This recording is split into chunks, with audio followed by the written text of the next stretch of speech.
Well, so we have to end the news, but before we go, fish species in Lake Bosomtwe seem to have fallen drastically. A study by the Water Resources Commission has revealed that Lake Bosomtwe so far has lost most of its fish species due to increased human activity in the lake.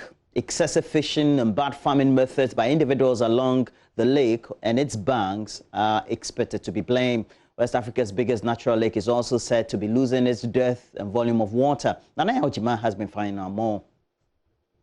The name of this water is Lake Bosomtwe. We have 22 communities around this lake. The length of the lake is 20 kilometers, 14 miles. And the area of the lake is 16 kilometers, 10 miles. And the deep is 78 meters, which is 234 feet down. Prince Mensah is one of the teenagers who act as tour guides here. This beauty over the years is gradually losing its beauty and quality.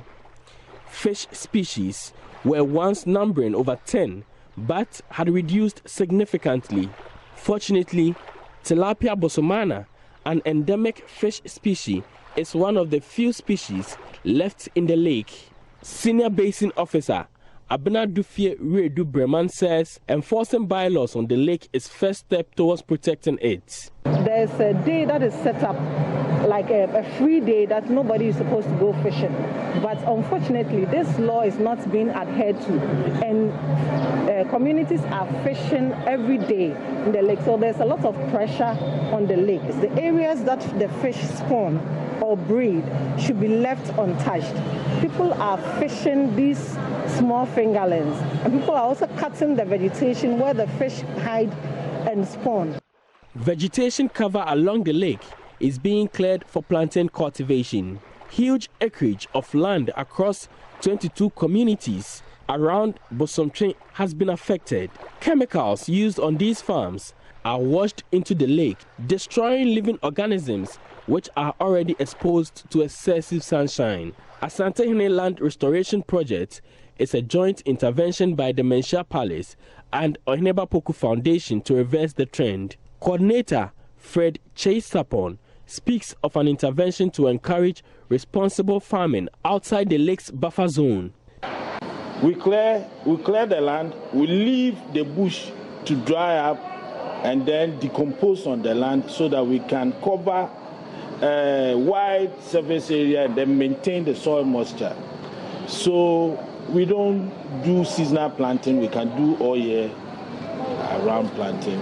And then make sure that we limit the use of agrochemicals.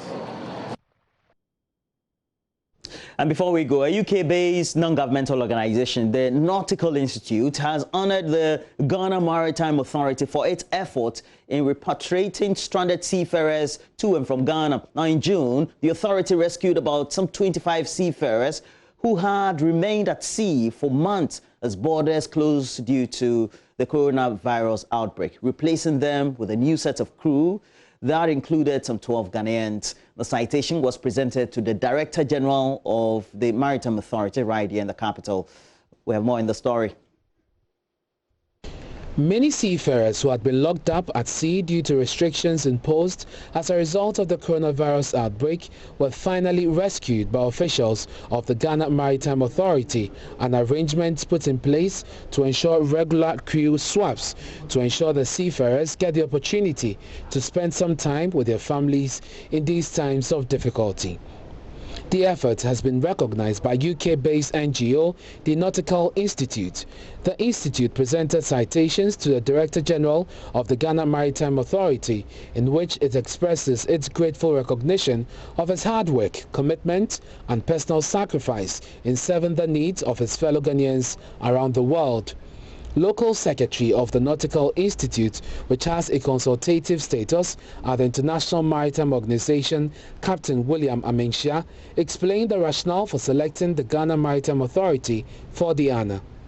A number of organizations and individuals in some countries responded to the calls of desperate seafarers, and such countries finally emerged as areas of crew change, where private and public sectors came together to make the seafarers movement far easier. Ghana has become such a hub where individuals have collaborated with local authorities to lift restrictions regarding crew transfer. The Nautical Institute is therefore pleased to recognize the Ghana Maritime Authority and Captain Joshua Ni Ado for their pivotal role in facilitating and handling crew changeover during the pandemic, and award them the Institute's certificate of approval.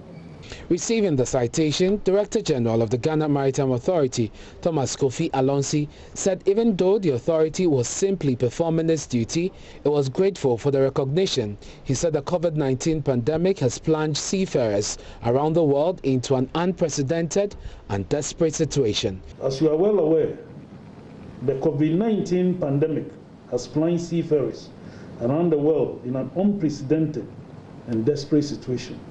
As we speak today, over 200,000 seafarers are stranded on ships and waiting to be repatriated globally due to the worldwide travel restrictions imposed by countries as a measure to deal with the COVID-19 pandemic, which has ravaged the world.